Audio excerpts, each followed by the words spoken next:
Welcome back, episode 40 of the Ground Up podcast. How to get out of the rat race. How do you get out of that day job? People are sick of it and they want to start in developments, but they just look at it and go to Pandora's box of where do I find money? Where do I do this? Where do I do that? So let's break it down super simple to just how can you get started? I think if you've got no money and you've got loads of time, you surround yourself with people doing it, you absorb as much as you can, and you delay any gratification of earning a bit of money. You don't waste it. You absorb, and you have to learn to become frugal. You could go and be a labourer and see how site works. Major point, especially when people are starting out, because I see people talking about like 5-10 different areas that they want to operate in, and it's like, no, you need to know like a micro location very, very well. If you find a good mentor, they'll often teach you for free. You know, if they've been successful in their own path and they know, like, and trust you, there's a very good chance they're going to offload all of that knowledge, all that wisdom. And if you're a sponge and you're up for learning and you focus, you can learn so much from someone who's walked the path you want to walk. Ground up sound, ooh, yeah. Real estate deals. We lay them down, let's get those deals.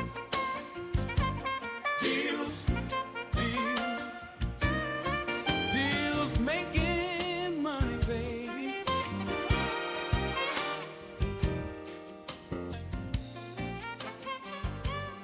Welcome back, episode 40 of the Ground Up podcast. So if you're a new viewer and you've not heard of us before, we are 4 property developers based in the UK. We've got myself, Ryan, we've got Jack Jiggens, we've got Stuart Wyeth, and sometimes we have Dorian Payne, but not today. Today we've got a special guest, Ronan from Ireland, big boy developer out there smashing out hundreds of homes. And we talk about all things property and business every week. We release these podcasts every Thursday at 5:30 a.m. on Spotify and YouTube. And you're going to hear all sorts in this episode about how to get out the rat race if you're trying to get into property. And, you know, Joe blog sort of stuff, you know, how do you get started? How do you build the business? How do you sort your cash flow? Those kind of things. So it'll be a great episode for anyone sort of tackling that issue and how you get started, how you get that momentum behind you. And we're also going to dive into some other aspects as well. So a good educational one today. And I'm sure we're going to talk as well a little bit about some live trends like stagflation potential in the UK and Trump coming into power in a less than a week's time at the time of recording. So an interesting one, but let's dive in. How are we getting on, boys? How are you doing, Ronan? We're not seeing you for a bit. That's our diversity inclusion. The Welsh guy's not available, so we'll bring on the paddy. Bring in the Irish. All good, lads. Good to be back on the pod. So hope you're all doing well and a lovely Christmas. Yeah, mate. Yes, it's been mate. great. Very chill one. Good. Where you been, mate? Where you been? I've been about, in you said Australia for the last month. So that was good. Went down on the 14th of December, came back up on the 14th of January. Then we got hit with some hard weather the first week back in the office, so the sites were kind of half closed. So didn't miss much, which was great, and it worked out well. And I've been trying to go down there for 15 years to see a friend of mine, and we finally got it done. So it was good to do it over Christmas. Lovely, mate. Lovely. What about you, boys? Jack, Stu, how's the last week? Good graft? Yeah, all good. Yeah, we exchanged on the bank deal, so I can now talk about that, which is nice. Nice. Yeah, which is 6,000 square foot Halifax bank. We've already got planning in for 7 units out the back, 4 of which are HMOs, and keep the retail as retail, and trade that off. Central Suites is busy. We're like ripping out everything. We've got so many sites on the go. 6 independent projects. In that business, which is, I mean, I think should just go to show to our listeners that we're delivering, I think, about 6 million in gross development value just in Central Suites, and the only people delivering those projects is me part-time and my brother part-time.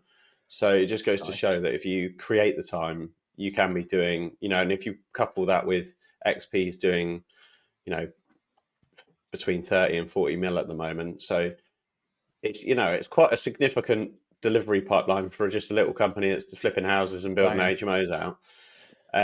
So it'd be a good one to dive into in this episode, mate, because you've obviously over time you've benefited from leveraging those resources, relationships, systems, and now you can kind of plug and play it, can't you?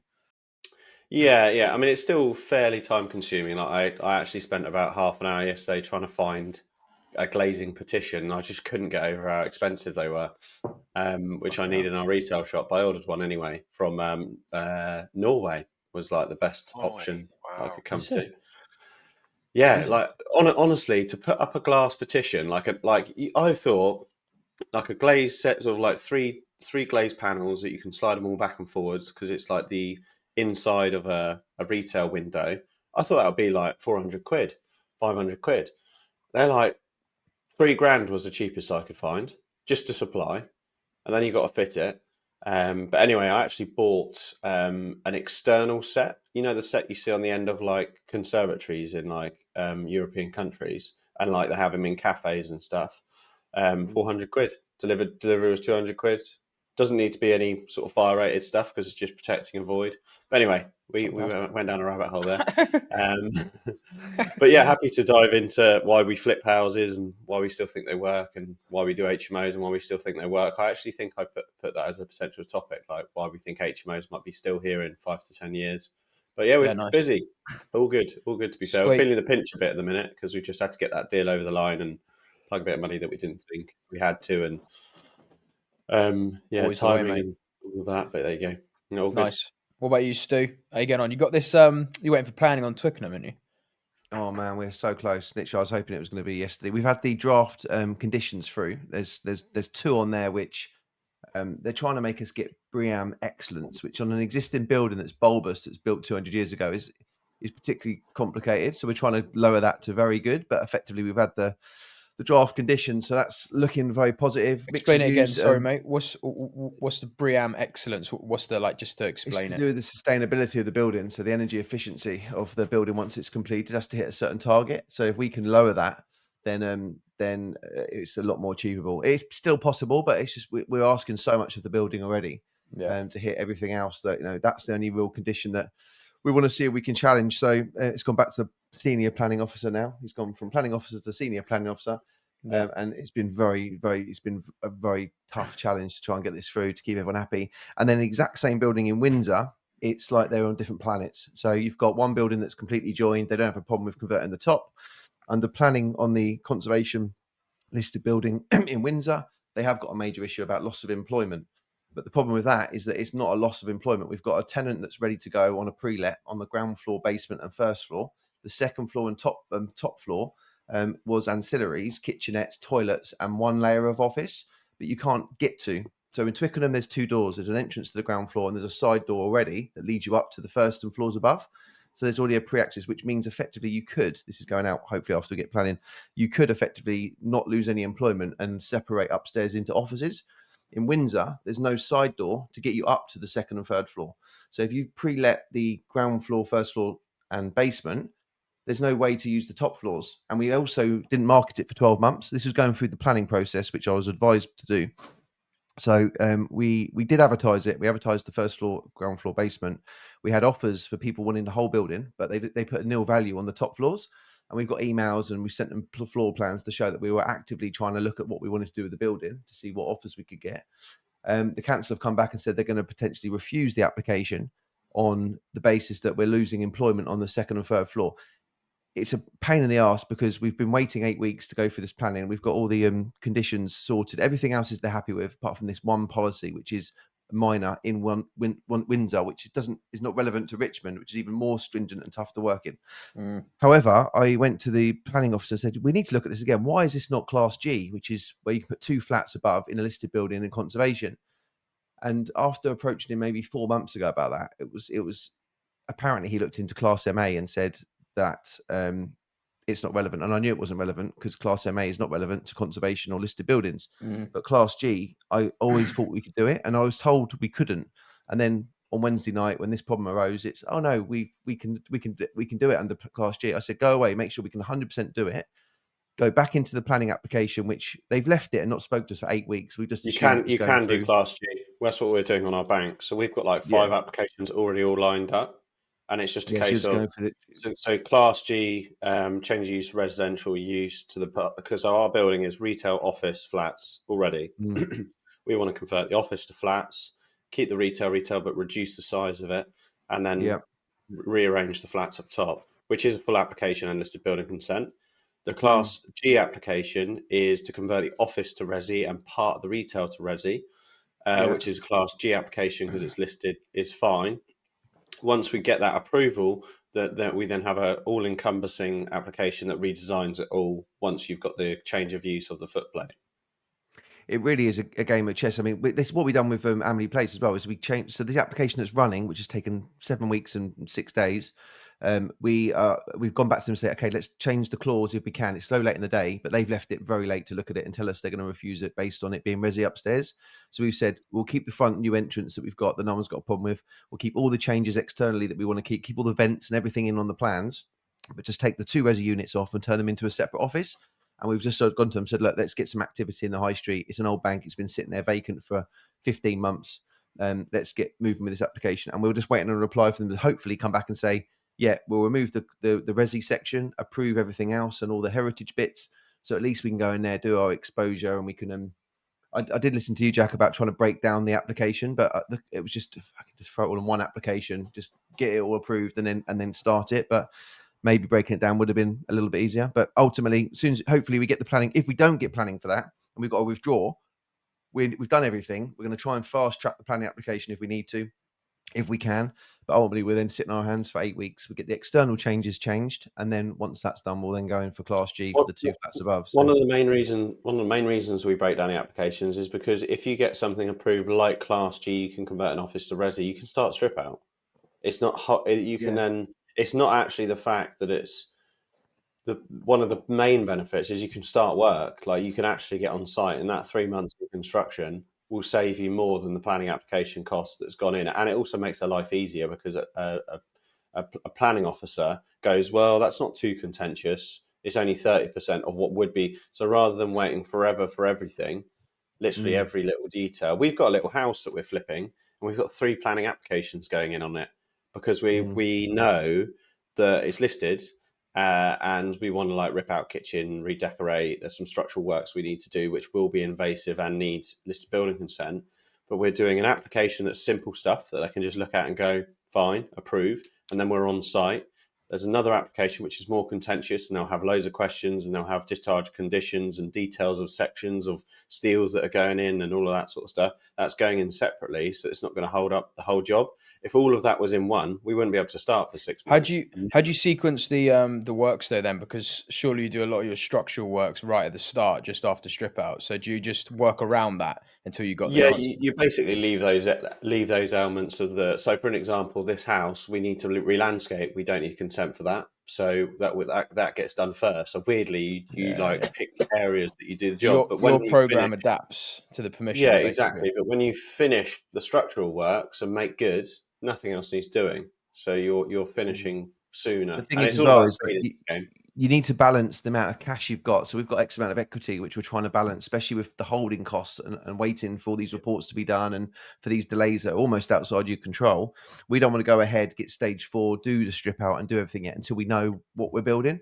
It's different than I think in a resi because you've already got the shell and you know it's resi and you want to make some small changes, but we don't want to go too far and spend too much money to have to go backwards or even pay for stage 4 drawings. We can get to a certain point where it feels right to know that this is going to work once we've got planning. But it is definitely a balancing act. If we had endless cash, we'd fucking do it all in one go. And interestingly, we did a house, like really like prime area in South Oxfordshire, big detached house. It was really contentious because we had 2 massive oak trees next to it. And when I say massive, they're like bigger than this room that I'm stood in, as like girthy as they are. And they're right next to the boundary of the house. And when we bought the house, we thought that we could get planning to knock it down and build a big detached multi-million-pound home, or get access on the side. So it was basically like an in and out drive, split that access, build an even bigger property that was very similar, but actually had more depth to it, and then split it down the middle and have a set of semis that would probably be equally worth over £1 million. And the way that me and Ben and the team designed it is both applications had the exact same superstructure, so that we knew that we'd get the planning on the 1 unit detached building first, so we could start foundations, piling, get the slab up to plate, get all of the block work and brickwork up to plate. And then at the point when we know we get the planning for the 2, which is more profitable, all we do is fill up 1 doorway on the ground floor.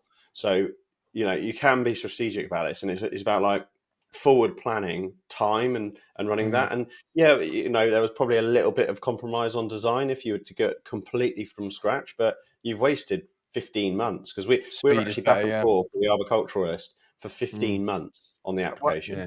at what point Yeah. do you look at new builds? It sounds like a 2 year. That was a new build. As in like ground up. Yeah, I mean, so the If issue it's I have, taking 15 months to 2 years to sort them out, you might as well just get a green yeah, site and build a new yeah. product. So the issue we will have in the UK compared to you, Ronan, is our average planning application time frame for a new build site is nowhere even near yours. Like, It's about 2 years, right? yeah. With good wind. Mm. It's. I mean, I'm talking trees. This fucking one in Twickenham. So we've then applied separately to get this tree. There's 2 trees in the back garden, which is fucking up our drainage. But the whole thing, where the building is like almost like the rear end of a close, and all the buildings back onto this this horseshoe, if you like. There's 2 major trees that are effed up all the drainage. They're not on our land, so we've applied for planning. My strategy there is this week I'm going to send out a letter to the owner to say, look, your trees are causing our drainage some issues. What do you want to do about it? To give you a nudge, I've got the planning to remove them.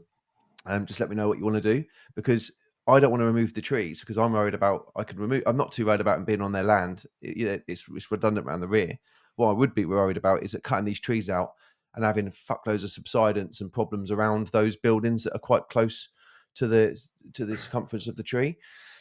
That's a radius of the tree. So yeah, I don't know how that's going to play. I mean, we can work around them, but the drainage is literally all over the place. Yeah, And it's like a 25-meter run. So I don't know how anyone's got any ideas about how to try and challenge that. They need to come out. I just don't want to be the one to take them out. Ronan, you must have ripped up some trees in your time. They fell. They fell, Yeah. A natural They fell and cause. took half the building with it. There's certain times of the year you can do tree felling and stuff, but generally, if you've got a planning permission, you can take them down at any point. Generally, there's obviously bird Is that season. so? Is that so in Ireland? You need to There's a wait nest- for a time of year. There's a nesting season, so you need to be outside birds. nesting season. But We don't have that. yeah, but generally, yeah, you just take them down, and but obviously We now bought- we have to get. Is it maybe 10 years, 15 years ago, you might have had to do it with a contractor. Now you have to do it with a specialist tree surgeon. So, Wow. yeah. Yeah, we Mental, can. right? So we bought an old house in a little quaint town, and it hadn't been lived in for 14 years. It was a complete wreck. We were going to go to planning to extend it, and before we had exchanged, we dropped all the trees. Okay. We Before you sent some exchange, around. that's good. That's good. Yeah, Yeah, we try and get like some value add positions before we close the deal.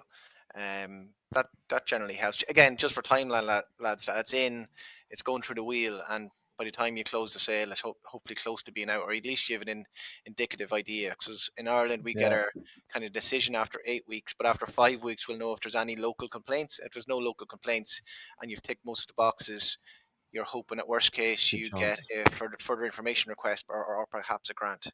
Honestly, we'd be lucky if sometimes they even acknowledge it or respond to validated that's applications. that's hideous. That's like Mental. horrendous. And you're in a housing crisis. Like, Christ's sake, why can't they just sub this stuff out to planning consultants It's crazy. and give them a script of what they need to do and just get on with it? Because Well, the problem is it's not I don't even think it's a lack of resource. I think that's a misconception, because there's a council here called Stockton, and they outsource a lot to planning consultants. The issue is because of the extra laws, the extra regulations, the extra surveys, there's just so much you have to go through. It's like staring at, I don't know, like a 1,000-meter running track of hurdles. So even if you put more resource at it, it's just like let's take a more global view of that. If you go to Singapore, Dubai, or wherever, the States, that's going to be everywhere. You're going to have red tape all over it. But if you have 8 weeks to respond to a planning application, you should respond. In every country, they should respond. And I think your timelines are around 8 to 12 weeks, right, to get a reply or get a response on your submission. That's Target's 8 weeks, but inexcusable. Like, we have a target of 8 weeks, but they must hit it. Yeah. I do think they must sit here, but no one gives a crap. There Like, is literally, they can be 3 days. there or is 2 red weeks, 3 tape weeks past. around the world. Unaccountable for it, yeah. There's They just red put an tape extension of around the time. world, but there's the They red don't care. tape in the UK is exceptional, Ronan. Like the red tape in this country, like for our legislators and our bureaucracy loves more regulations, more ways to grapple things, more ways to extract money and taxes through development. Like there's Yeah. like nutrient neutrality here. That's 2 months. Just to It get might some sound credits. different, Ryan, but really, I've seen it in a couple of different countries I've worked in, and it's the same with a It's always different there. bow. It's the same with I a think, different bow. But yeah, I think our problem is all of that red tape has to be bottomed out pre-planning, which I think is an error. I think that should be done in post-planning, pre-construction, because what happens is so Reading Borough Council, for an example, they will need every assessment that you could actually picture, even for a single dwelling that you're building out of the ground. So I'm talking daylight, sunlight, flood, bat, ecology, arboricultural, highways, literally air quality, noise, sound, all of the above, ground contamination. So by the Before they time look at it. you've gone for planning for a single house, you're probably in for 40 grand in professional fees, as well as the design, planning consultancy, and submission. If they turn around and go, no, we don't like it for this reason, you then wasted all that money, and you're trying to, I was going to use a very crude phrase then. You're trying to fit a square box in a circle hole. I don't know if any of you can guess what I was going to say instead. Something to do with the softie. But if the principle is, if you submitted the application and got it approved from a design and in keeping the neighbours approved perspective, and the planning officer had got it agreed, giving you a decision notice, then all of your pre-commencements or post conditions are arboricultural survey, newt survey, all of that sort of shit. And basically say, if any of these come back where the consultant that's done the work has any reservations about this development, we get back involved. And what that then means is the planning officer approves something simple and deals with only the problems. And then that's it. I love how we started this with a little update of the week, boys. I know. It's my week later, right? I finished this at the weekend, which is. Oh, go on, give us a I'll tell you close what, up. Don't do a little. It's- Give us a little close up. Go on, bring it over. I see in the background like this. I'll tell you what, the detail. this is much you better like- use of if you time like than talk precision. about planning. If you like precision, I mean, this thing is just unbelievable. I mean, the detail, and it's just so therapeutic to build, mate. Literally, you can sit there, bit of telly What is on, it, the a kids are Ferrari? asleep. Do you It's fit in there, brilliant. Stu? I can't fit in it, mate. It's a lot cheaper than buying the real one, but I'll just do one a year. I tell you what, I look forward to Christmas now. But yes, it looks pretty cool. All right, Ronan, give us a little update on where you're at with your sites and stuff, mate, and then we'll So actually get we're- into the podcast. we're busy in Dublin at the minute. We've a nice size of a project in Dublin. We're doing about 100,000 square feet. It's a 60,000 square foot retail box with 50 apartments at the back. So it's about a 48 million GDV. We're finishing off in Donacarney. We're trying to get going on a 200 unit apartment site in Drogheda, albeit we're still waiting for a little bit of red tape on planning. And raising a lot of equity. We're having 15 million equity raise on now. We seem to be close enough there and getting that across the line. And just hunting more sites and more equity. So it's busy. Nice, The team is growing too, which is good. Yeah, I was going to ask about How many are in your team? Yeah. About eight now. Financial controller brought on board the end of last year. And yeah, we it's going into a nice, when you start out first, you're kind of doing everything yourself, but then you bring in other team members, and they may be QSs, but they're more acting like project managers because they're there doing more than what would strictly be in one particular scope. But that's part and parcel of growing. But yeah, it's What's your you mentioned your site is about 45 mil just for one site. What's your like collective delivery? Every site that you're working on, planning, pre-construction and in construction. I just want to work out turnover per employee because that's we will do, if we get the part, we'll do definitely about 55-60 million this year. If we get the 200 apartment scheme going, that's another 55-60 million in terms of construction. A GDV is about 80 on that, so about 120-130. But I'd safely say we're going to do 55-60 this year. Yeah, that's the same model as me. We're in the ground for that, and if we get another one started, it'll obviously increase. But it's nice having you on board, Ronan. I normally get beaten up about having construction in house, and me and you with our lean team of 8. Can you give us an idea on your exit as well, Ronan, just for the viewers' benefit as well, because it's a bit different in Ireland, isn't it? You do a lot with the government. I'm right in saying. Yeah, we do. So on the 60,000 square foot retail box, we're on for keeping that. So we've a supermarket in there. We've at least done with a FTSE 100 supermarket chain, and we also have a medical center and other stuff in there. So basically, we're refinancing that on completion, and then on the 50 apartments, we will likely push that forward for the government to buy it, whether that be through via the council or via an approved housing body, which is essentially a state housing body or a semi-state housing body. So we're in the process of doing that now. In Donacarney, we've 40 apartments there. The first phase is done. The last phase of 20 has been done now. They are forward sold to the council. So it's a good model, especially for a developer, a young developer, in that when you're raising equity, you have the site. You've now to a position where the government wants to take it out. So you have your exit, and now you just need to get from A to B. And when you can paint that picture to an equity investor, they say, well, okay, they're reputable. We've got senior debt here. We're just allowing these guys to go from A to B. It's an easy story to tell as long as you've got that exit. But I think in the You're last effectively yeah, you're effectively your government backed exits, aren't you? Really, everything yeah, you're doing is pretty much focusing yeah, on getting it sold, guaranteed, and similar just to build a what vehicle.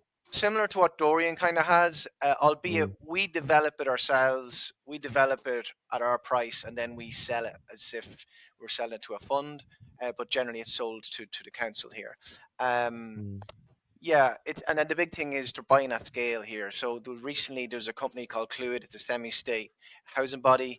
They've paid 150 million for 300 plus apartments on several sites in the city. So in Dublin. So the scale is ramping up, which is good. But in Ireland as well, it's not like London or maybe outside the M25.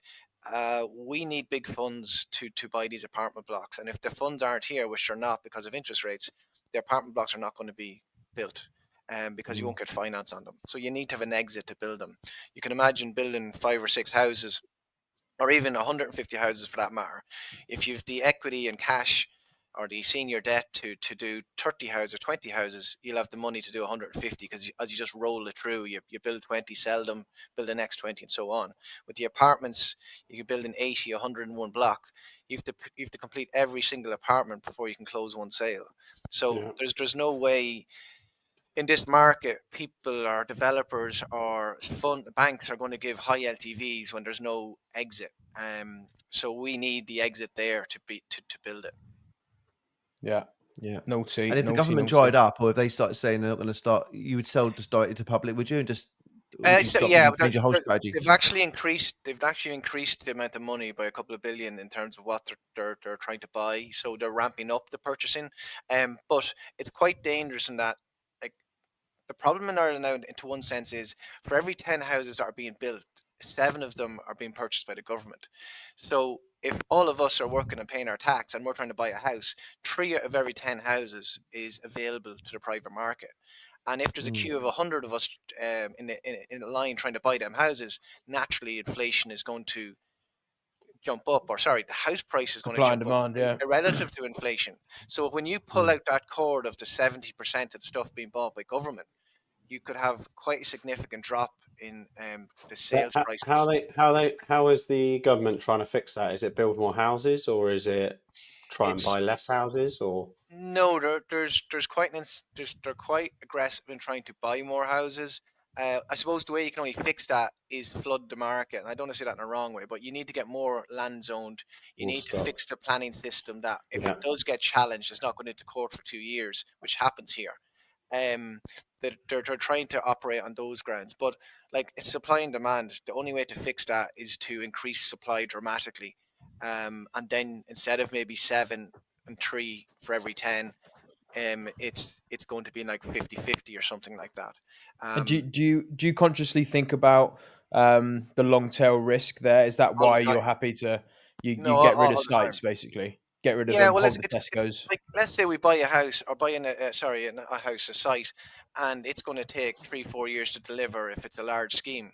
We got to be conscious buying it. Where the government's going to be at? Where's the economy going to be at in 4 years? Mm. That we're not 2.5 years through, and then our arse is out the window because the government has changed policy or the markets have changed.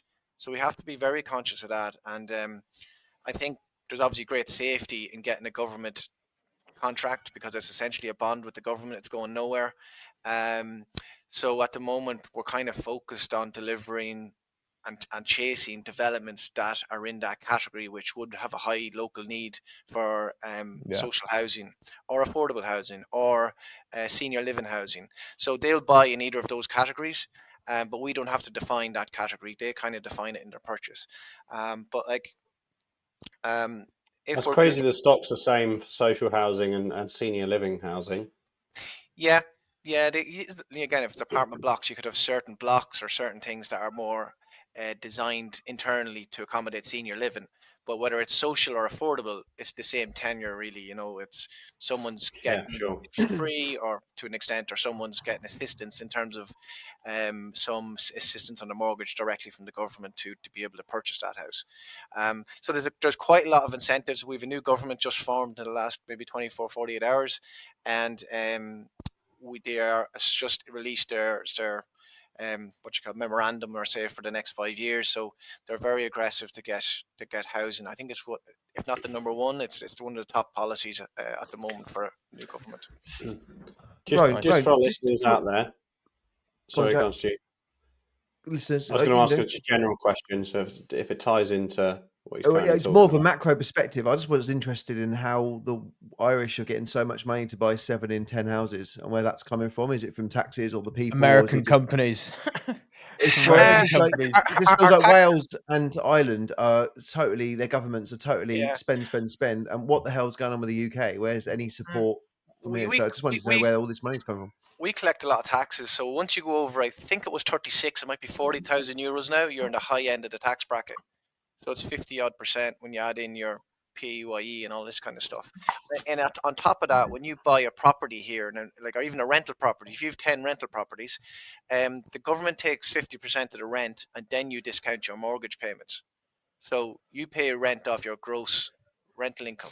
So for every property that's rented to the company at high rent, 50% of that is going straight to the government's pockets. So there's a lot of taxes being built. Then obviously we have the likes of the Apple case. We have, call it the advantages some companies are getting out of Ireland. So there's a lot of world taxes coming back, albeit smaller in nature, but huge on an Irish scale. That's going into the treasury. So that helps. The only difference macro to yourselves, it's always the case when I go to England or to the UK, is like, we're so small. We're doing 33,000 units a year. Like you guys are trying to do 300,000 units a year, and albeit these are failing considerably. I think these are about 175, 185. But the use of the population to do that. If you could buy stuff here, and it could be 30 houses. It could take you 2 years to sell them. So the density of population outside of the cities is quite sparse compared to 80 million people in the UK. So I always see, like, there's safety in numbers a little bit in the UK, but the policy is just poor now. Did you know that coming out the back of us listening to this the other day from a politician who was talking about the failing of the UK planning system, and we had John McDermott on, town planner, and he referenced a few things that have happened over history in the UK that changed policy, changed incentives from rewarding success to then punishing planning officers for failures and things like that. But one of the things this politician said was, apparently it was in the 1940s, I think. It was a government I can't remember the leader of, but they before, at that time, we were delivering over 300,000 homes a year. So for anyone out there who thinks it's a technical issue or it's a material procurement issue or anything like that, it is not. It is a planning issue that then creates these kind of subsidiary effects of then a lack of appetite for the amount of material and procurement. We can always ramp up those things, but it is planning. This government came in and introduced the protection of private land, basically, and made it more nationalized, and then created the green belts and all of that stuff, and also restricted private homeowners from putting up a studio in their back garden or doing a loft conversion and all that stuff. That ossified everything. We were delivering 300,000. Like, London is London. Everyone on the planet knows London. There's so much money. There's so much funds in London that could be spread around the UK to help fund or deliver this stuff. But there's no point in having the money there if you can't get on the site or Devolution, get into the fields. So the red tape and the planning, and as you say correctly, Ryan, they done 300,000 previously. And that, with less equipment, like less machinery, less intelligence. Like, we can easily do it again. It's just it is a legislative issue. But let's move on from planning, because otherwise, 30 minutes already. Yeah, can I ask, just for our listeners who are probably predominantly UK based, I just wanted to ask Ronan a few like quick fire questions, if that's okay. Send it, mate. That I think will be interesting. So, like, for example, what do you build out a square foot or square meter in Ireland? Apartments, inside the curtilage, 185 square foot. Euros a square foot. Outside the curtilage, infrastructure site costs, that's not included in that. In terms of houses, about 155, 160 euros a square foot. Wow, cheap. And what do you typically buy land for, a square foot or a square meter? I'm not sure a square foot. Probably if you're buying 50, 100 units in the area. Do you know percentage on end value then? If to buy a door is around 50,000 per plot euros. Okay. Cool. Let's say if you divide that by what's your GDV? What's your GDVs? The end user sales in the area I'm in here is about 415, 395 for a 3-bed semi-detached. Jesus. Yeah, cool. Yeah. Cool, nice. And roughly how long does it take? Our planning Roughly how long does it take to get planning? It takes 8 weeks to get your decision, 12 weeks to get a grant, or then it goes into, if it gets appealed though, it can go into Umbor Panola. That currently takes about 16 weeks, but that's the one that's not been adhered to. And then it can also be appealed on grounds of judicial review, and that can take 2.5 years. But to answer it straight, it's an 8-week submission. It's a 12-week submission. After 8 weeks, you'll have a decision by the government, by the council, and there's a 3 or 4 week window then for anyone to appeal that decision by the council. Yeah, Ronan, and how much does it cost for a pack of eggs? Is the cost of living the same? Because you're building cheaper, you're buying land cheaper, you're getting the same GDVs. You obviously travel between London. I wouldn't say we're building cheaper. I think we're building more expensive than the UK. I think we're building more expensive than London, because our building regulations, we've a minimum of an A2 rating, so we're one-off passive. Yeah. So you call it we call it a BER rate, and I think you call it a EPCA. EPC, yeah. So we have to have an EPC that's one-off passive. Yeah. But you're building out for 158 euros a square foot, though. Yeah, I mean, they are exiting at like 375 a square foot. Yeah. Yeah, which and that's including like access roadways. No, your 160 isn't including your access road. That's just ground up within the curtilage. Yes. Yeah. I mean, your land values are similar. They're about 12%. I think we're around the same. Rule of thumb, and we discussed this, I think, quite a bit. That if you can buy at 10%, you're doing very well. If you're buying above 40%, you're getting a bit tight in terms of your door cost versus your GDV or your So Ronan, to answer your question earlier, when do we move on to ground up new build? The reason that we don't really do that at the moment is in XP, speaking for myself, is we're buying buildings at 20% to GDV. Okay. So for an extra like 5 to 8%, it's already done. Watertight, windows are in. Not a lot of the services are already in situ. Sure.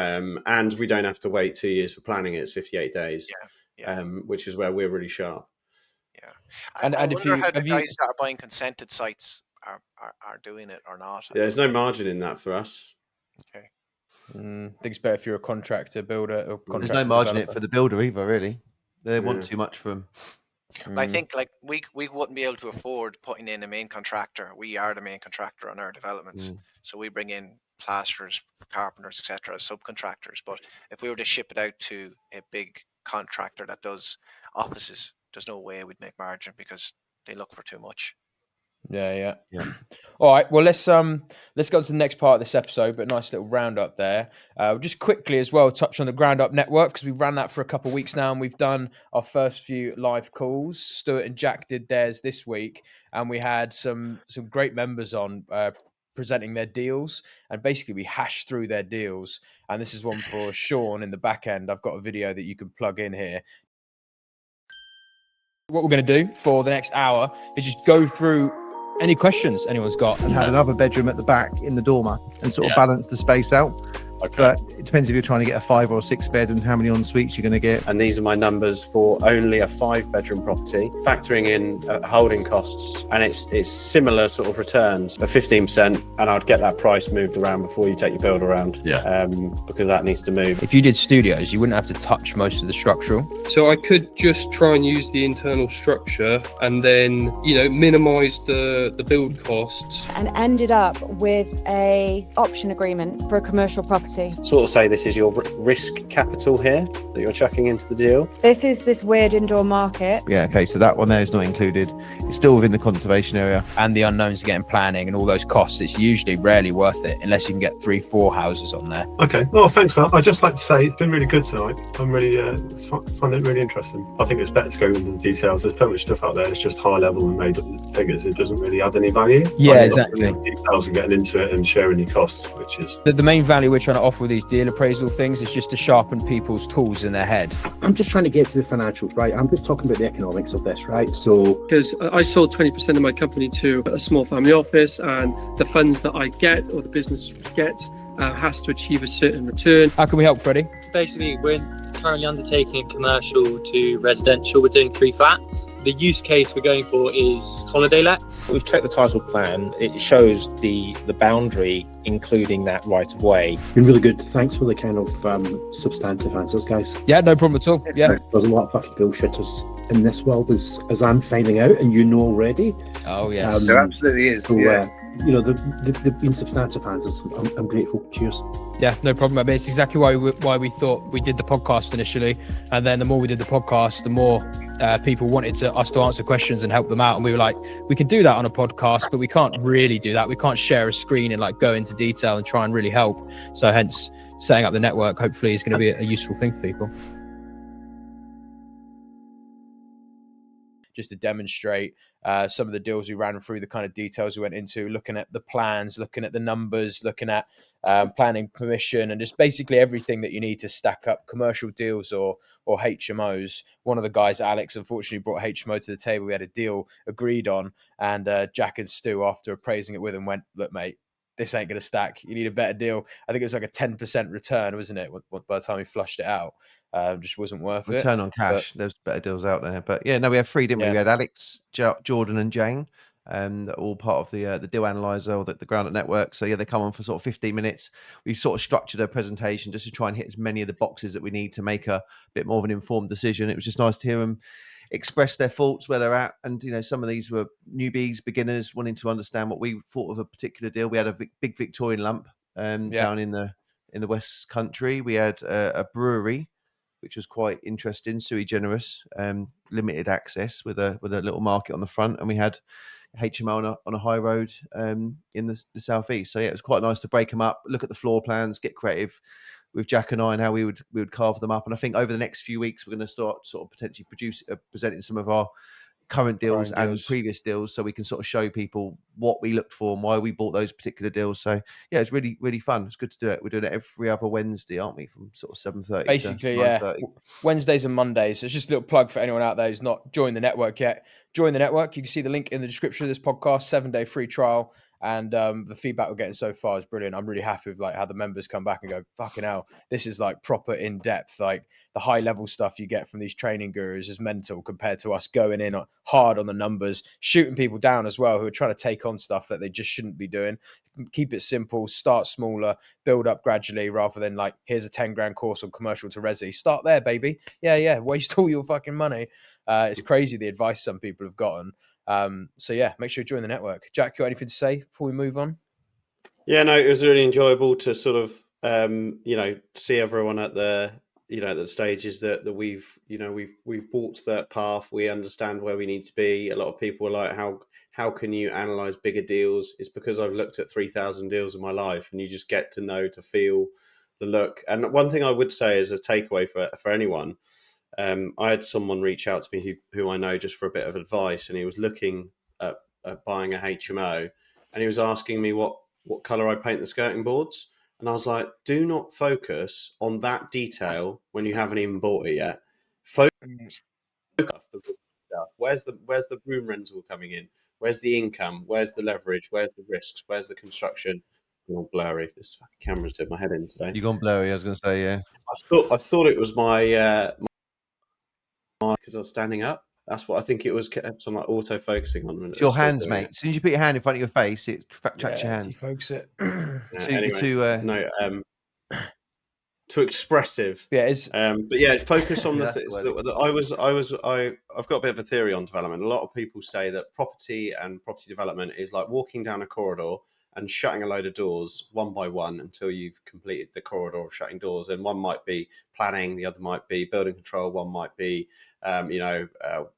pre-construction or whatever it may be. But I actually think the way to go about property is to shut all the riskiest doors first and then walk back up the corridor and finish off all the easiest stuff. And the amount of time you'll get back on those deals is second to none. Can I just conclude that analogy? Because at the end of the corridor, there's like an open lintel with a nice opening, and you got to take a leap, and it's whether it's a 2-story leap on some sand or it's like a fucking 30-story drop to your death.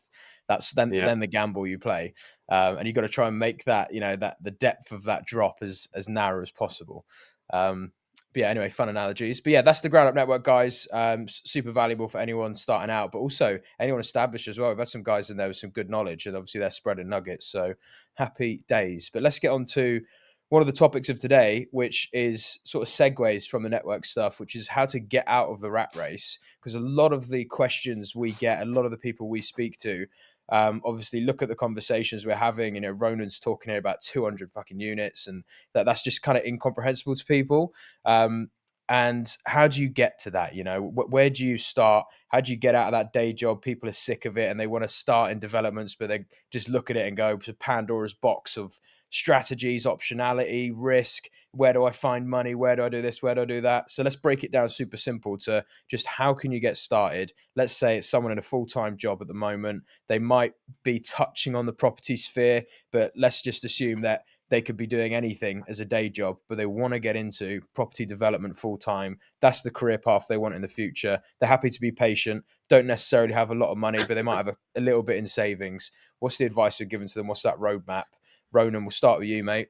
Just before we dive into that, I think it would be good to do very short, sharp 3 scenarios. Like starting out 18 years old, don't know what to do, and you want to be in property investment and development. Then 2, middle through the life, just sort of on a 9 to 5, got a couple of kids, maybe very limited with time, and then run 2 different scenarios, because I think there would be 2 very different outcomes. I think what I'd propose would be irrelevant to their age in somewhat. I think initially you need to save some amount of money to get a deposit to buy a house, whether that's an investment house or not, or a house to flip on. And perhaps the real knowledge is trying to educate yourself in the local market or on some government changes. In Ireland, for example, when they moved the mortgage from 3 times multiple of your income to 4 times multiple of your income, obviously on a second-hand home, you're going to get, you can know what the average income is. You could do a little bit of an exercise and see, okay, well, these houses are going to jump naturally by about 30, 40, 50,000 because the multiple of the mortgage buyers has gone from 3 times their income to 4 times their income. So there's aspects there, but you save enough for a deposit on a house. Do your first flip, do your second or third flip. Build yourself a bit of a viewpoint from an investor's point of view that you can do them, and you could gradually move on from there. The second option, and depends if you're from a construction background or not. If you're from a construction background, you've been on sites for a couple of years, or you're a project manager or an engineer, if you can find a site and detail out the finances on that site without having to buy it and show it to an investor and say, look, this is how this structures, convince them to perhaps provide you with the funds to go ahead and do it. That's another option. And some people think that everyone is starting with money from somewhere. Generally, 90% of the time, we're starting with no money. I just guys over from Ireland, from the West Coast, visiting me the other day, and I said the last 3 sites I didn't have the money, but I got investors to provide the capital for it.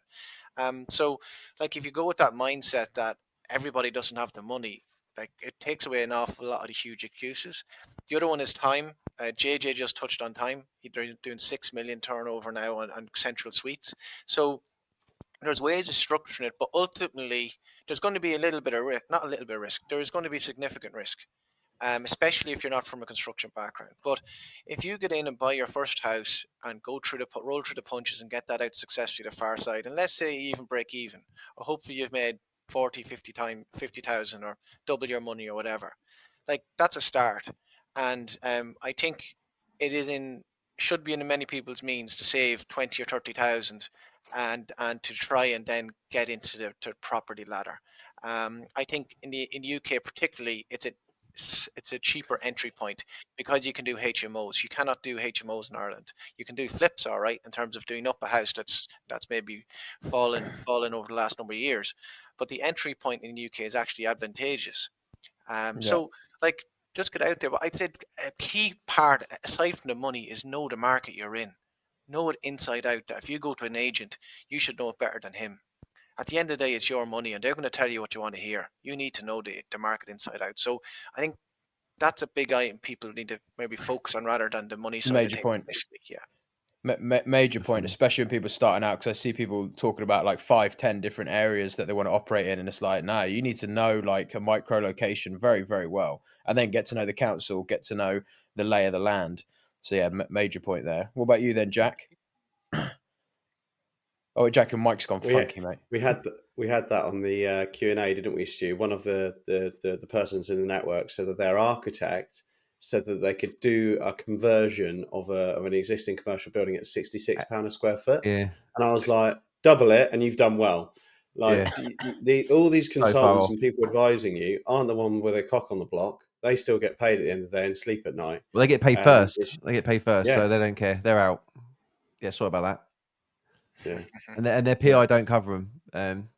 Yeah. What about you there, Jack? What are you saying? You know, I think the big difference here, just to highlight between if you're an 18-year-old or you're midlife, is dependables. You know, if you've got kids, that I do think you should adjust your risk appetite a little bit, because that's the main consideration. I think the main top reason that I sort of broke that out is because if you're 18 years old, for an example, you can actually put energy into the career you want to be in work. So rather than going into, stack shelves at Sainsbury's, you could go and be a labourer and see how site works, or you could go and be an assistant CAD technician at an architectural practice and understand how it's designed and how it works from a building, from an actual structural perspective. Or you could go and work at a development company, literally start as admin and like shadow people and work your way up. So I think at very early days, I think you want to throw yourself into the sector that you want to be in. It doesn't necessarily matter where. You could even go into a estate agency, because one of the skills that is not employable in our bit, I think there's two skills that are not employable in property investment, property development. That's finding money and finding deals, and everything else you can pay someone for. Every other single skill that goes into property development you can pay a specialist. So if it's tax, you can pay a tax advisor. If it's project management, you can pay a project manager. If it's quantity, you can get a quantity surveyor in. If it's land, you can bring specialists in that know how to, get a site ready to where it needs to be. So finding deals and finding money, that's why I think even if it's being an estate agency, if you get a good eye for what needs to be bought and where value is created, that's not a bad place to be either. And then for me, it's all about like the side hustle. I think that you need to work, if you're sort of 18, the 9 to 5, but work on, earning extra cash in the same sector if you can, in the sort of morning and evenings, and put the work in. It's really important to focus on like goals if you're in either 18 or midlife. Like, what do you actually need? Because you can overdo it, and you can overstretch to what is beyond what you actually need, and you're taking unreasonable risks to get there, and you don't need to be there. So focus on goals, focus on cash flow, so that when you need to transition from your job to full time, you can do that a little bit more simplified. And then just double down on it and just hustle on it. So for an 18-year-old, what that might look? So throw yourself into, I personally would say, like quite a small outfit, so you get exposure to everything. I know we've talked about this before, and Stu said a bigger outfit so that you're part of a 1,000-person company. But it doesn't matter so much. Just get yourself out there. When I went full-time on my own, I did a 12-month contract project managing an office fit out that's £7.5 million, and that enabled me to switch off in the evenings and actually learn and work on myself in education. But it also enabled me to still be exposed to how a project goes together and managing that project and tendering and site safety and managing contractors, which is a beast to its own. So that's what, I think it's a fairly straightforward path if you're young and you can go into a career and when that timing is right, take a step out of that career to do the property stuff full time. But where this actually came from is my cousin, who I was with a couple of weeks ago, was like, can you make it more applicable for someone like me who's got 2 young kids? I'm in a 9 to 5. He actually works in building, so he works in a QC and snagging business. And what could he do? And fundamentally, I think that you are going to have to put yourself out of that comfort zone and burn the candle later and earlier. I look back to when we did our first HMOs, when we were so tight and concerned about margin, we would order all the furniture ourselves, fill the van, go there, put it together every evening outside of working hours because it's not a very efficient time.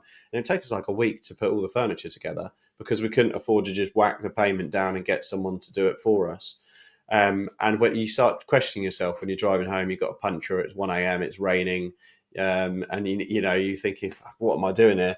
But it's those hard times that make you realise and build a good business and make sure you keep those because now if I pay someone for furniture, I make sure that they deliver it quickly because I want the rent pulled forward and brought in. So you've got to go through those motions, I believe. But so let's say you're not in construction, I would say get a 9 to 5 within the property space as a good start. So I would personally recommend a career move, because if you're doing like IT sales and the money is replicable if you're in some other industry, I would recommend moving into the industry that you're in. So that's career change would be an example for one. But let's now assume you're now in that career space.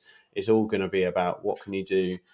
Blurs me out. I feel like I'm on a Watchdog episode where they like pixelate your voice. So yeah, and then I would just hustle in the evenings, hustle in the mornings, and all of the weekends, and do what you can. And I think that there's ample examples of young family owners that have actually made it since they've been young family owners, and take credit to them. Obviously, I'm saying that because I don't have a young family yet, and I haven't had to sort of manage that process too. But it is doable. If you are totally not in the sector, you could also just team up with a contractor who you've befriended or trusted, and that's an easy way that works for both parties, where you've worked your ass off, you've got together some money. Obviously things can go wrong, so you need to be trusting who you're getting into bed with, or at least have some understanding together. But there's an option. You could still do your 9 to 5, never be involved.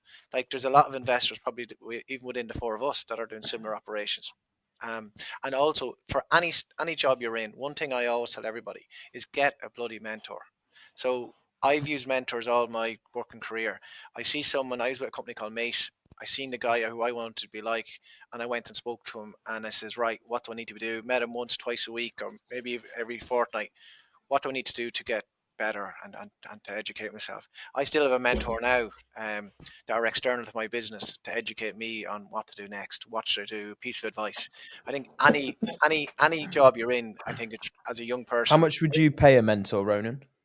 I've been lucky. I'm not paying them anything. But as in, how much would you? If you're starting out and you don't really have that kind of rapport or leverage. I'd rather be cheeky and look for it for nothing, because if I'm young and starting out, I want to keep every pound I have to try and get on the ladder. So interestingly, a friend of mine who's actually a business owner in Australia is having an argument with his business partner whether they should bring a mentor or a non-exec in. And I said, educating yourself like a non-exec or a mentor should just actually be a rule of thumb as a percentage of what you're doing. So if you're turning over £1 million, you do need a very different type of person helping you to if you're turning over 10 or 100 million pounds. And it shouldn't be viewed as should we or shouldn't we. I think at every level you will need someone guiding you and helping you and sort of taking you through those motions. So I completely agree, Ronan. And if you're an honest person and you don't stand them up and turn up late and you buy them the odd bottle of wine and thank them dearly, there are some people out there that want to help the youth of the world come through today and don't necessarily need paying. We've got some paid and we've got some unpaid mentorship in our businesses, and I completely agree with that, Ronan. And what about you, Stu? Because Stu, I think you could be a good guinea pig here. Let's like just strip you back a sec, because you had obviously the construction experience, and you've got kids. When you took the leap into development stuff, what were the things kind of going through your head? Like, what made you take that leap? Why did you want to do it? And what did you think about the risks of doing it when you've got dependables, but you've got the construction knowledge? That's obviously a weapon in your armory. Well, what was that kind of transition for you psychologically? I think, to be honest, it was more the multiple streams of income, which was the thing that enlightened me to property development. And the buy and hold strategy really was it was like a side hustle. It was a case of I'm stronger with more streams of income. I can sort of weather the storm in a macro environment if you've got more levers to pull than just one lever when you're relying on the psychological state of the country, whether they're going to spend money, borrow money, and stuff. To what Ronan said, then I think the reason I would go to a big company, Jack, versus a small company, is I would look for that mentor. I think that was the missing part when I spoke last time, is that I would be that person who'd want to find a bit what Ronan did, find the person doing the job. And if you find a good mentor, they'll often teach you for free. You know, if they've been successful in their own path and they know, like, and trust you, there's a very good chance they're going to offload all of that knowledge, all that wisdom. And if you're a sponge and you're up for learning and you focus, you can learn so much from someone who's walked the path you want to walk. But in terms of like the main strategies, I think if you've got no money and you've got loads of time, you surround yourself with people doing it. You absorb as much as you can, and you delay any gratification of earning a bit of money. You don't waste it. You absorb, and you have to learn to become frugal.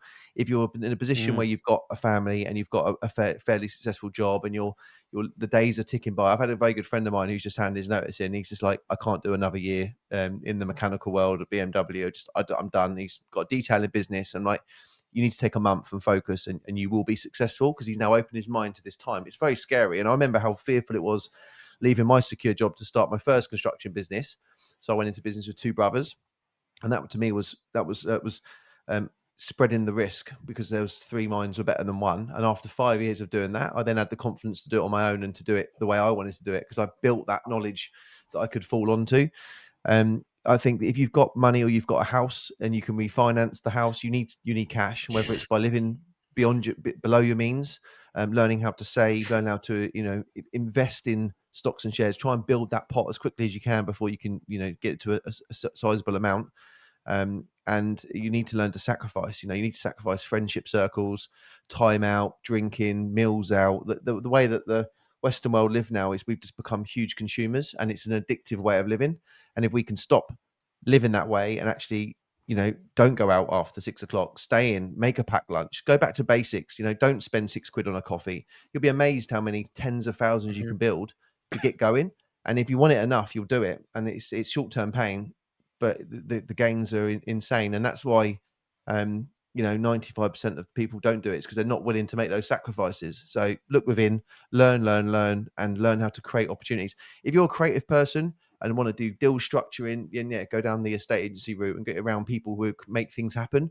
If you're more of a design creative, get in front of architectural technicians, or find, if you're numbers based, then get around sort of contractual QSs and people who are working on the game. If you're more of a development side, there's so many parts that you can do. That's a really good your field.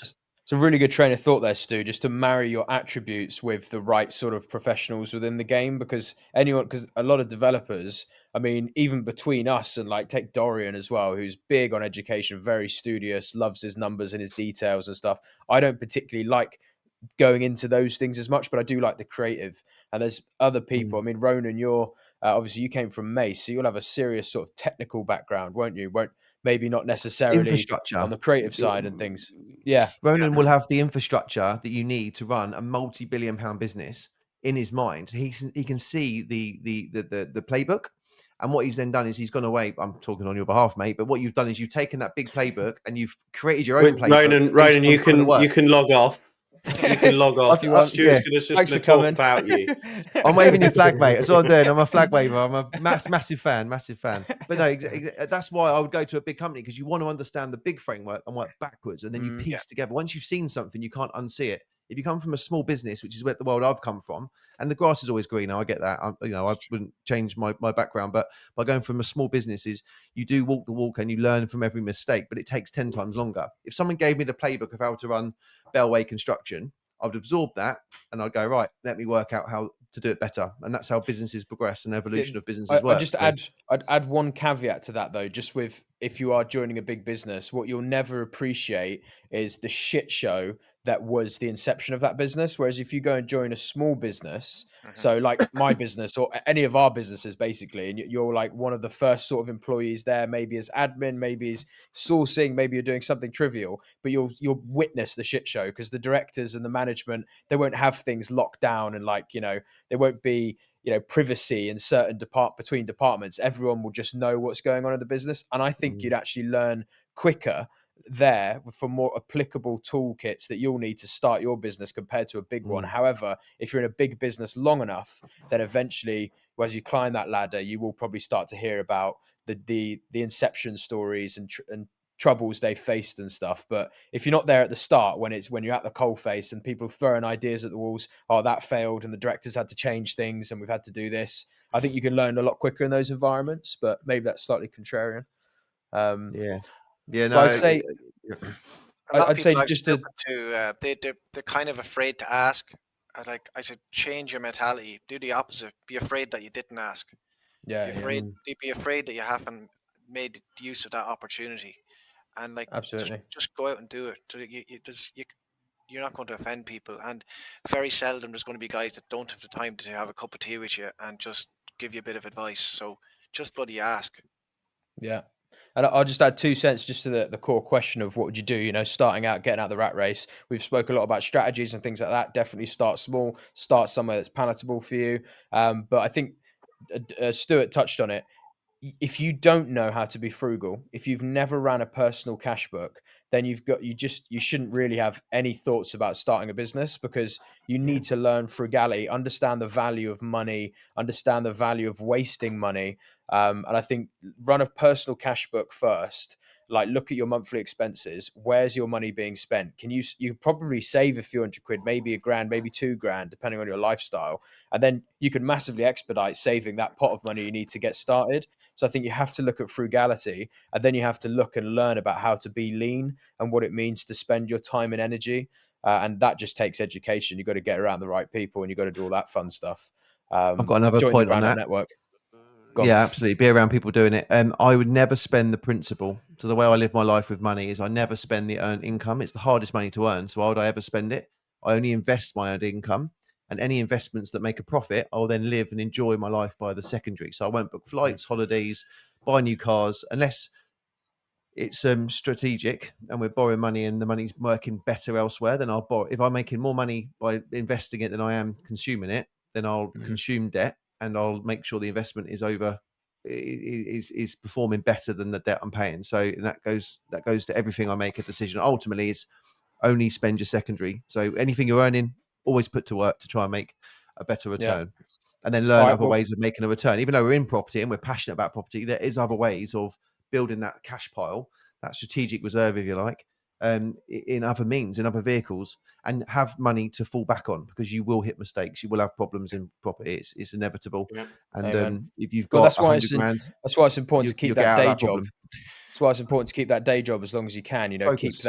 Keep your overheads covered and just work the night shifts. There's an advantage to have a day job. Like I think we spoke about this maybe offline before, that if you're a plasterer and making some money, you're continually having income.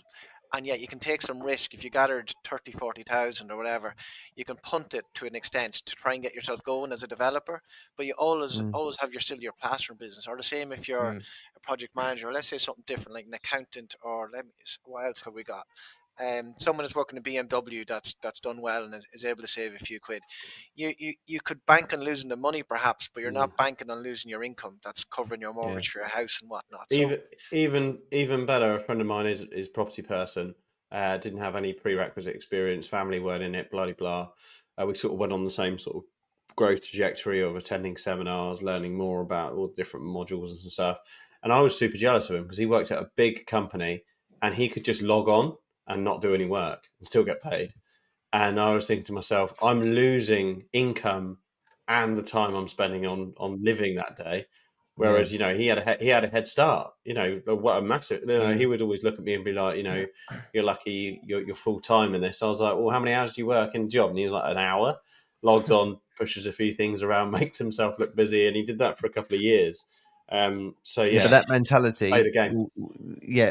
Play the game. But on the flip side of that is that mentality of wasting economic money from another company, it's almost cheating the system. Where yes, it's short term. I guess it would work if you're going to focus on it, but ultimately that mindset alone will lead to failure immediately. I think that use your other job as another stream of income, but don't manipulate or exploit that company. Just work twice as hard, work for them, give it all your all, take as much you can from that business, use that as one stream of income, and then use the hours of 7 till 10, 6 days a week when the kids are asleep, and focus and reset your life. Go for a run in between or whatever, focus and spend that 2 or 3 hours, because those 2 or 3 hours will lead up to another 2-3 days a week that you're creating. And that's the time where you need to create that second stream of income. So just use your existing job as one stream and try and create a second and third stream of income and build a cash pot and then make the jump. Just to add some maths to that, by the way, because I've looked at this quite a few times before, I'm pretty sure it's 2 hours. If you can find 2 hours a day, whether that's less sleep or just being more productive or turning the TV off that bit earlier, 2 hours a day across a year is just over a month's worth of productive time. So if you're gaining a month on your competitor or a month on the other version of yourself, then obviously that's a lot of time you could of productive hours as well. That's a month, as in full 24 hours month that you're finding within the year just by finding 2 hours a day. So that could be another good arbitrage. Stuart touched on sacrifice, and you know, there, Ryan, you said even turn the TV off earlier. I haven't watched TV in 10 years, and I still don't. I still work every evening. I still work. I don't watch TV, and I'm still making the sacrifices. So it's you got to be in it, and that's one thing we haven't touched on. We can say all of the tools to a lot of people that they might already know, but unless they're willing to they have the will and drive to do it. It's taking a horse to the water, and you know is all you can do. Some people just won't do it. You know, all the time I see where people go, oh well, you know, I gave it a go, but this was against me. It's not against you. Everything's against you, and you've got to be willing to keep going. And it's day in, day out, and it's actually the drive that overcomes every problem. You know, Stuart's problem with the tree, that is, you know, he's expressing a problem, but he knows he's going to get over it. It's just a pain in the arse at the moment, and that's because his actual engine is running on a different path to a different goal. And that's just one of the small elements that's in the way at the moment. Yeah, and you're truly against yourself, you know, that, and in that example there, if you find 2 hours a day, well, the one version of yourself stays the same. This other version that sleeps an hour less, turns off the TV for an hour, that person gets a whole month of productive hours for that year. So you're competing against the ulterior self that you manifest in your head, if you know what I mean. And one actually phrase that I love for that is just 1% better every day. If you just improve your focus on your business or your side hustle 1%, which isn't a lot. If you have a Google Drive folder and you organize it, that's 1% better. You know, it can be very simple tasks that you can do to make your life easier. And 1% a day, which can be done in 2 hours, you know, it starts to get more difficult when you get bigger to keep growing and growing and growing. But the early days is the fun part where it's all coming together and there's new stuff you're learning every day. You know, we've even talked about it before. We're struggling to learn. You know, I know that because we're at that stage where, you know, Ronan comes on and I learn a lot because he's doing more than us. But there's not many others that are doing more than us, other than national home builders, who don't share their secrets. So you know, you're in the beautiful space where you can log on and watch a lot of, you know, content of what people are learning. But that 1% a day is 365% per year improvement. Start there. Yeah. On Jack, what you just said there about the 1%, it works in every path of life. So over Christmas, we went to a Christmas sale, got these fucking reindeer. They're massive. I need to put them somewhere on top of 2 kids, a load of bikes and everything else. I sorted the garage out. I unloaded my whole garage. I sorted everything out. When I bought a 30 quid rack to add to the thing, I set everything up. I felt so good about finishing that 1% of just sorting the garage out that I've been meaning to do in the brain for 6 months. I then went and done the loft and not everything out the loft and rehoused everything again to get these fucking reindeer in. I'll take a picture next Christmas. They all look cool on our tiny postage stamp front lawn. But I mean, the stag is the size of me. It's massive. I've had to put in this tiny little garage lockup.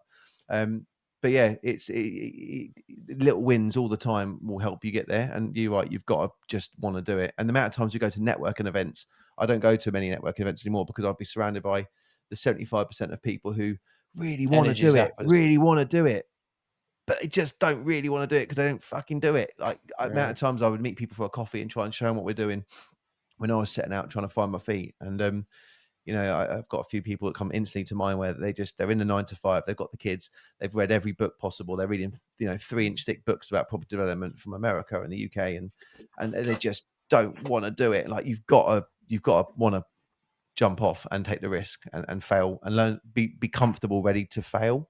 Because it ain't scary. It is scary failing, but you fail once, it never hurts the second time as much as the first time. It never hurts the third time as much as the second time, and you just learn to fail fast and just deal with it. Yeah, it is real tough. Absolutely. I understand. And even running your own, any business, setting your own business and leaving something you're secure. But that's the way the society set you up. It's to go to school, go to university, get a good job, pay into your house for 40 years, be in debt from the second you leave university, and die and pay us 45% of anything you've been successful in doing. So until you get that whole mindset, which you've been brainwashed to do for the last 30, 40 years, it's very difficult to break it and to do what the 1% do. Amen, mate. How billionaires live their life. Well, let's close out this podcast with Sean's just dropped in a nice few questions here, which are the top 5 most Googled questions for people starting out in property. So we'll go round the room, quick fire. Number 1 is how much, and bear in mind, this is for starting out. So we're not assuming that, they're going to go do a big site. So starting out, first question, we'll start with Stu and go back round clockwise. How much money do I need to start property development? Put a number on it. To start well. Yeah. I think you can get where you need to be with a laptop, YouTube, and a Wi-Fi connection. So yeah, you got to have belief. Whatever that costs, if you haven't already got it. You could comfortably do it with 30,000, or you could do it with 0. Yeah. I think if you've got conviction and belief, you can do it. You can do it with nothing. I agree. If you've got some money, then yeah, you would need. If it was me, I would need 100 grand. I'd want to have 100 grand of some capital that I've got. Yeah, that's one.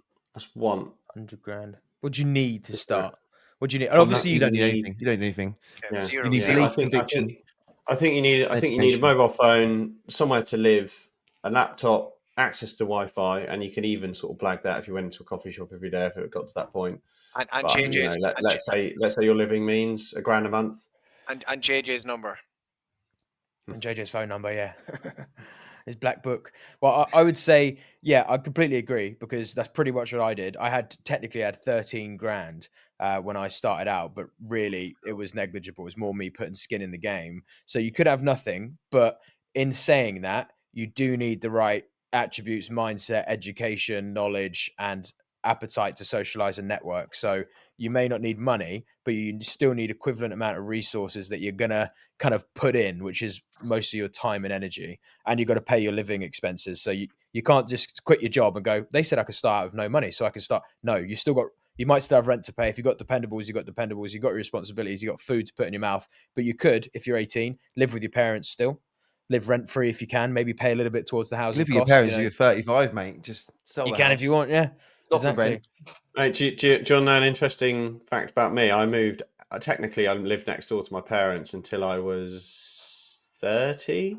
I think the amount of property I owned at the point I still lived. I did live separately, like next door.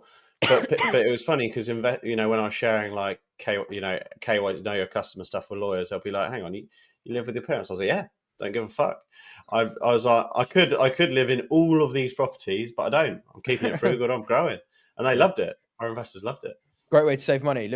Stay and live with your parents, or sharing a house with some friends. Yeah, if you know my dad, though, I still paid. Yeah. If I was just and it was a very luxurious garage you lived in, mate. A nice annex tucked up against the side. Yeah. Oh, I equally, converted it, mate. You done the work, yeah. And then you had to pay the rent to live there. Yeah, exactly. Brilliant. All right, question two. How do I find the right property to develop? Ronan, you go. What about first, Ronan? mate. Ronan was the first one. Ronan said 0. Said nothing. Oh, 0, yeah. Yeah, I'd say just again, as touched on before, educate yourself on the local market. and then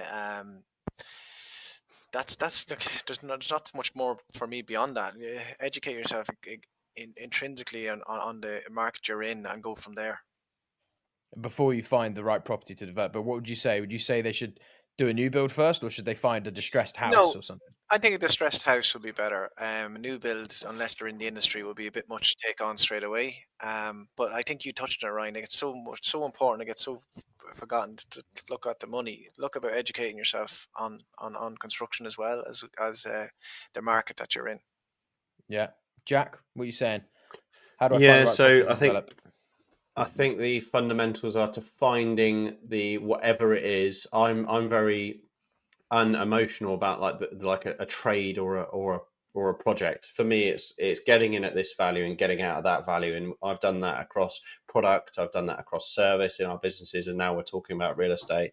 So I'd focus on getting in at the right value. If you can sell the project on immediately and make a profit, even if it's 10 quid, you're buying at the right value. So you always want to be in that field where you could trade something out immediately at a higher value than you're securing it for. Always make sure that you can exit, protect your exits. And I personally just like focusing on like pound per square foot in, pound per square foot out, making sure there's value there to be had. Normally, even on a flip like today, I do go into a spreadsheet, but I can kind of feel whether there's enough margin in it. Let me put that into context. We've just bought a cottage for 430, and its GDV is about 850. I know there's margin in there for us. I don't need to get into a spreadsheet to know that. If you don't know, there probably isn't enough margin in there for you. So focus on getting in low and getting out high is my advice. Stu, what are you saying? How do I find the right property to develop? YouTube. I think all you need is YouTube. You need to learn. You can take your own assumption on what people teach, but there's just so much free content out there. Work on a strategy, work in your area. There's people investing all over the place.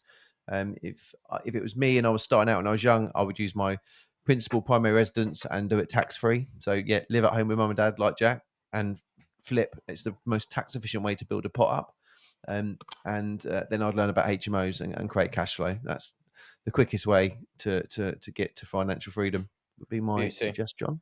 All right, I'll double down on Ronan's point, because that's exactly what we did when we were starting out. We knew we weren't going to invest in the southeast because of capital values, so we wanted to find somewhere in the north, and we spent 6 months I'd book in like 10 different viewings. Wouldn't care too much if we were going to go for the property. It was more just to get to know areas, and we hit Rotherham, Sheffield, Leeds, Wakefield, Newcastle, York, and a whole list of others: Birmingham, north of Birmingham, Manchester, Liverpool. I looked in all these areas, and in most of the core areas that we liked, I took a map of Leeds, and I'd then like draw circles around the core areas that we looked at and annotate it on a PowerPoint, so I could keep it in my mind and have photo references of what those areas were like, get to know and break down those areas and go, cool, that area's a shithole, stay away from there. There's a prison nearby. That area's got the hospital, but it's higher values here and whatever. And you can start to create a macro and micro picture on where you want to invest first. I think the where is much more important than the what you're going to develop.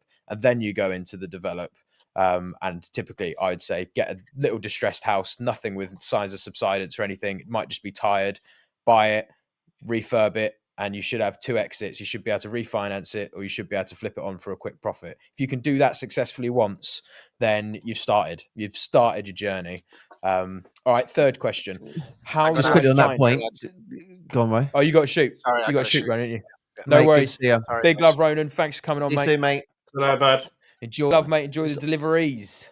Ronan there. On that note, Ray, on that sites. note, I think that you can easily build a property development company with a strategy that suits within an hour of where you live. You can, or you pick up your stuff and you shoot to the other side of the country based on your strategy, which is to find the area that you're going to be able to scale the quickest. But I don't know that many areas of the Midlands and the North, but it's still the UK. We're still an island, and there's still massive demand for houses. Yeah. So depending on what strategy or whether it's social, affordable, private, rented, flips, whatever, you can find the right strategy within an hour where you are. And if you want to scale faster, I would say that you need to stay local, because even though you want to be hands off, the amount of hours and time you'll waste going to and from Liverpool from the south, like you're losing 6 hours a day. It's crazy. Which is you're, rather than trying to double down on the time and the focus, Yes, you can. What can you do when you're driving or being driven? There's only so much you can do in a car. And I think that if you actually added up those hours over the course of 5 years, you've just lost a year and a half of time just by. Yeah. It's a I think distraction. it depends on a few things. I've had this debate with quite a few different people. I would say, and this is from like a macro lens, the chances that the place you're brought up and you live in being the best place to invest in the UK are very, very slim. In the same way that the chances of the places you're born in and living, growing up, is the best place to be employed to get the best salary is very unlikely as well, unless you're in London. So that's why immigrants generally find the best opportunities, because they have no tethers to where they are. They'll go to the opportunity. And we, although we are kind of immigrants, I suppose, my family, because we're a bit nomadic. We moved from Spain to England to here, there, and everywhere. And that, to us, moving wasn't a thing. It was just like, where's the opportunity? We'll just go there. And that is a unique advantage to have, because from a macro lens, the chances of you being in the perfect place or the best place to invest are very slim. So if you're willing to move, do it. But if you're not, then agree with what you're saying. You've got to factor in the time loss and getting to know a whole new place and things like that. Like, it took us 6 months to find an area. Whereas if you go close to home, there's probably micro pockets around you that are probably a bit better than your immediate town, but maybe within an hour's drive would work. But is that the best place in the country? Is that the best for your desired strategy, retention, income? Don't know. I just feel like you build a picture up from where you live. So I mean, I live in Hampshire, Surrey, but for 10 years I was in and out of Southwest London. So in my mind, I know every road effectively in Southwest London, from Battersea all the way through to Hazelmere and up to Reading. That whole section, if I look at an opportunity, I haven't got to waste all that energy trying to work out if it's a good road, if what the GDVs are like, what the people who live there like, because I know the people who live there. So you can make these decisions based on whether it's a good deal or bad deal almost instinctively, and that is a lot of time and risk removed than going up in the middle of the middle in the north and being a nomadic. I mean, I love the idea of moving to Monaco, moving to Portugal, moving wherever, but liking the idea and actually executing it are two different things. And yes, there's tax implications of moving away, but ultimately I don't mind paying my fair share of tax as long as I'm not getting completely raped and ripped off by the government. And the same thought process applies with property, is that I just would feel much safer making a strategic play on the area I'm invested in. And that takes 20 years of building up that. I completely agree. However, you are a unique case. Like, you to stay living in the place that you grew up in, the place you know really well, is, I wouldn't say it's rare, but it's rarer in the modern day. A lot of people do move for work, or they moved away from family, or they moved for uni, and they might be in a town that they know, but they don't know it that well. They could probably go to get to know a new town quite quickly to the same sort of level that they know their existing town, and that's more, I think, applicable for this scenario, if you know what I mean. That's so funny. Leave us a comment down below, because I think Ryan's completely unique. You know, the most people I know have grown up, lived and died, and that's the way it looks like civilizations normally in my world. That's what's happened. But Stuart the Third. I think Ryan is definitely unique. Yes, I admire you totally, and I'd love it. And I wish I had the confidence to just pack up my stuff and fuck off 6 hours away and just do that, live that lifestyle. No, I definitely agree with you. I am a unique case in that I just uproot the family. But in terms of you knowing your local area, well enough, if you've moved in the last 2 years because of uni and you stayed as a postgrad, or you've just moved to this new work and you're maybe 2 hours away from home, which is quite common, particularly for younger people, then the chances of that specific vicinity being a better place to invest than maybe even your hometown, or maybe somewhere that's 2 hours further away, is quite unlikely. And I think it's important to explore those options when you're starting out. But like you say, there's benefits to investing where you know compared to where the best opportunity is, because the risk factors that come into unknown territory could be higher than, you know, a slightly lower yield or something. So anyway, that's a long way of answering that question. I love staying put where I am. Yeah. Well, you're in Henley, mate. You know, you're at the top of the fucking hill. Yeah, but people will bang on about yield up north. I would argue that if you did a 5-10 year forecast, that our income on capital appreciation and yield, so we're actually hitting double digit yields in Oxfordshire, as well. You know, in comparison to the north, you might get a little bit more, but our capital appreciation, I think, coupled with income, you know, well outperforms it. And I know that the capital appreciation is the cherry on the top, but you've got to be in it to win it. And so you've got to take the hit on a lower gross yield. And a lot of people said to me, "Oh, you'll never make, you know, HMOs working out location." and we just went where the honey is, and it works. And obviously we develop around here, which is easier stuff because it is. Yeah. Not only that, but the HMOs that are creating you a nice income, that you wait 5 years and you can pay out 120 grand, like tax free. Yes, you're increasing your debt position, but it's what you use that 120 grand to do. Yeah. Which, as long as you're beating the inflation and the cost of debt, you're getting free cash coming in to put to work in other areas that can make you 10, 12, 15%, and you're paying 6% for the privilege. And that's the other lever, which is the golden dream of property. Just quickly before I forget, because I know we'll come to the end, but I think this will just be published before the 25th, but I'm doing an open day in Farnborough in Hampshire at the bank. You can register at SW Homes Limited. Jack's going to come. Rye, you're more than welcome to come if you want to come down. I might do a little ground up. This won't be out before then. Will it not? We're too ahead. No. Are we too ahead, are we? Oh, well, forget it. You missed it. Following Thursday. You missed it. See you later. Next Tell them how it went. Check him out on social media. But Jack's going to come down anyway. We'll do a few photos and stuff on next week's podcast. But yeah, it should be good. But never mind then. Lovely, I missed mate. it. Well, let's do a last question to round up this episode. Take us to an hour and a half nicely. And again, staying on that point of when you're starting out. So we're assuming that they're taking on a house refurb and they're going to do it as a buy-to-let or a small flip. What are the core risks and how do they manage those core risks? Stu, go on. What are you saying?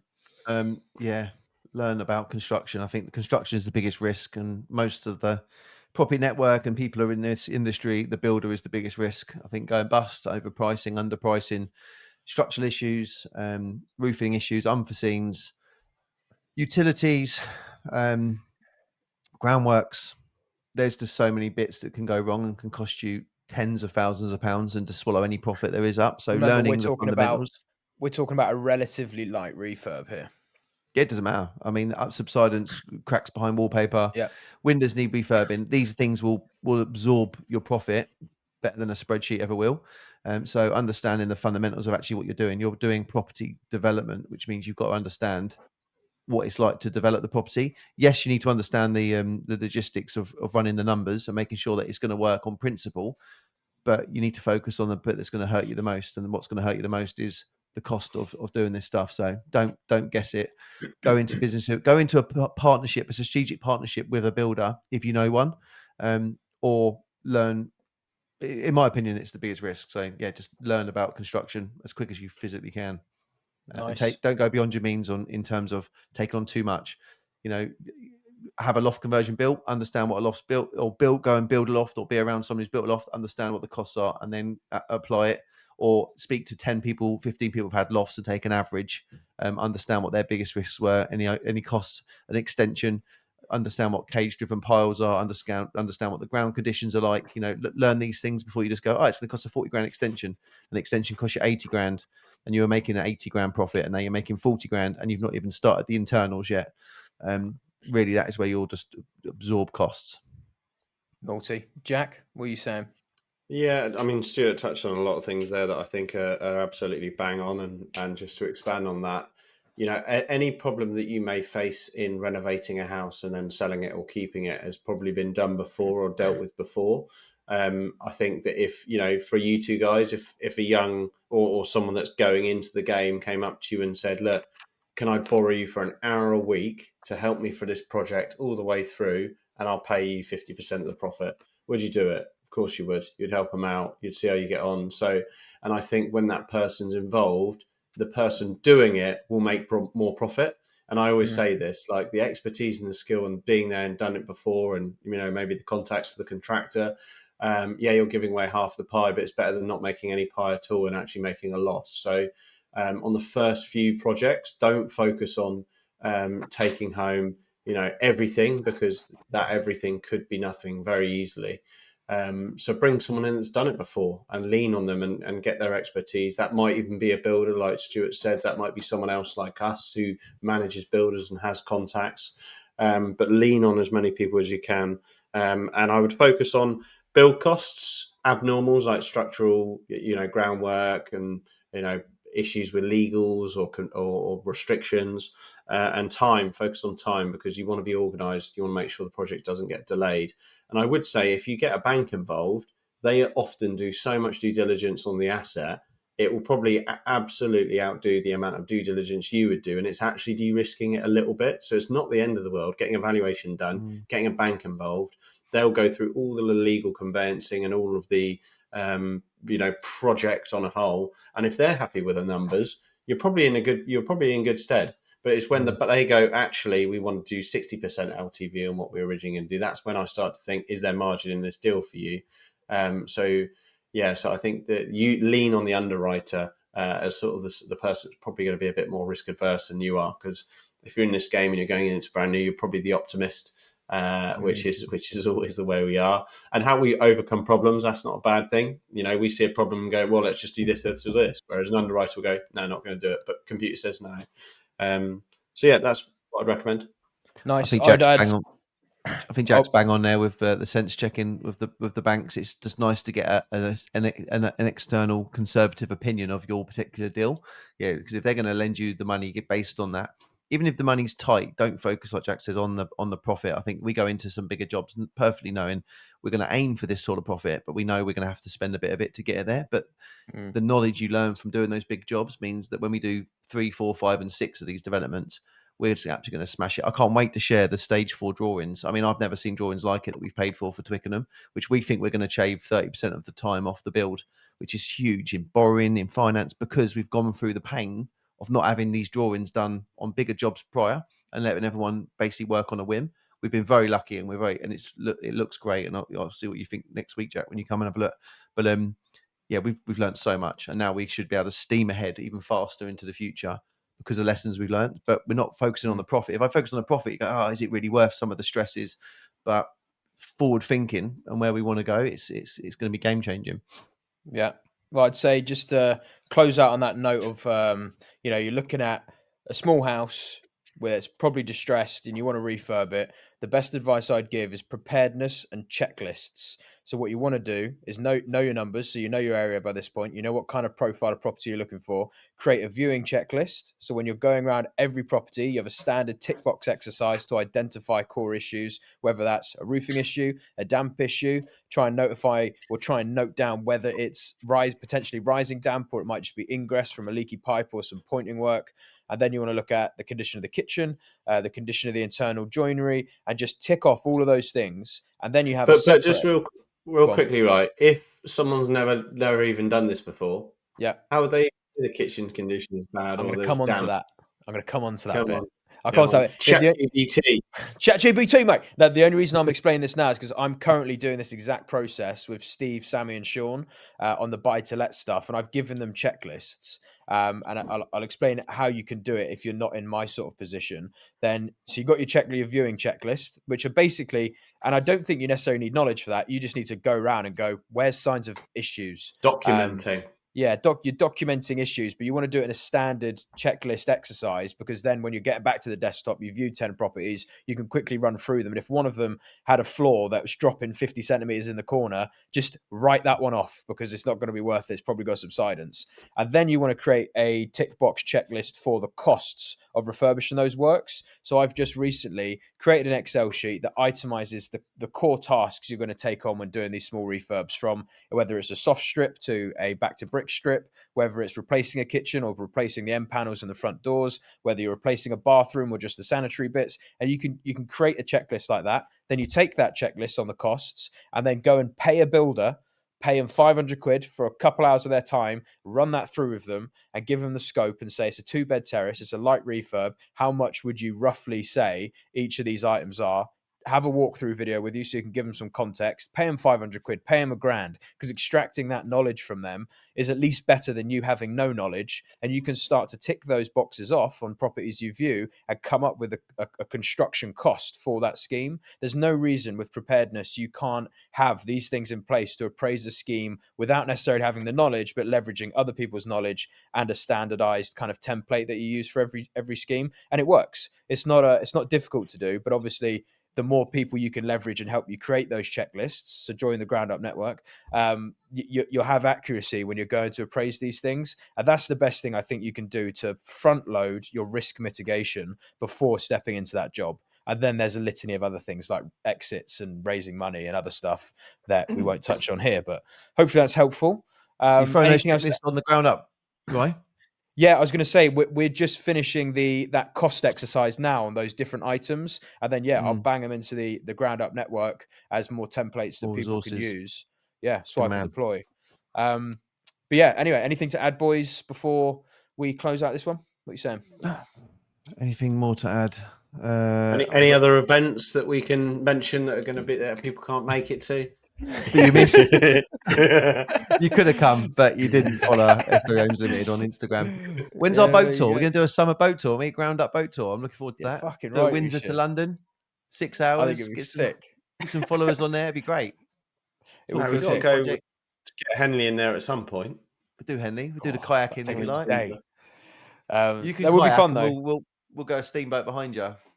We do want to do it this year, don't we? We want to do some kind of meetup, and we'll probably do it with the Ground Up Network members, and then invite everyone else at sort of a ticket cost. But yeah, it'd be fun to do something in person. Stay tuned. We don't know yet. Stay tuned. See what the summer says. But next, I would say though, at the time of recording, we're at the 17th of January. So by the time we record the next podcast, that'll be after Trump's inauguration in America. So it'd be interesting to see what the fallout is from there. So stay tuned. You'd have heard it by now by the time you listen to this podcast, but we're all in great anticipation. Myself and Stuart, very excited about what they're going to do with the Bitcoin treasury and the US Reserve. Day one. But yeah, exciting times in the world. I'm optimistic for 2025. I'm not going to lie to you, boys. I'm actually quite excited. I think it's going to be some ball aches still, but I think the macro world seems to be fixing itself. And hopefully, stays that course. Not in our country yet. Yeah, not in our country yet. We need the dollar to break. That's all we need. We need the dollar to break for it to be weaker. Donald Trump done that in 2017. Straight away, he said the dollar's too strong. We are desperate because we're in stagflation in this country. The business cycle, we're below 50, so we're still in the QT. As soon as he breaks the dollar, it allow countries like Japan, the UK to print. I don't agree with it, but that's what we need to do to weaken the pound and get people to start borrowing again. Get some money flowing. And this little baby, MicroStrategy, but it was Bitcoin, is going to fucking fly. They print more money. The correlation is Bitcoin goes through the roof. So yeah, let's see what happens. All right. Well, big love. We release these episodes every Thursday at 5:30 a.m. on Spotify and YouTube. So make sure you subscribe and share this with someone who you think may find it useful. We'd massively appreciate that. See you in the next one. Big thanks to Ronan as well. Thanks for coming along. Oh yeah, big love, Ronan. Thank you. Ground up sound. Ooh, yeah. Real estate deals. We lay 'em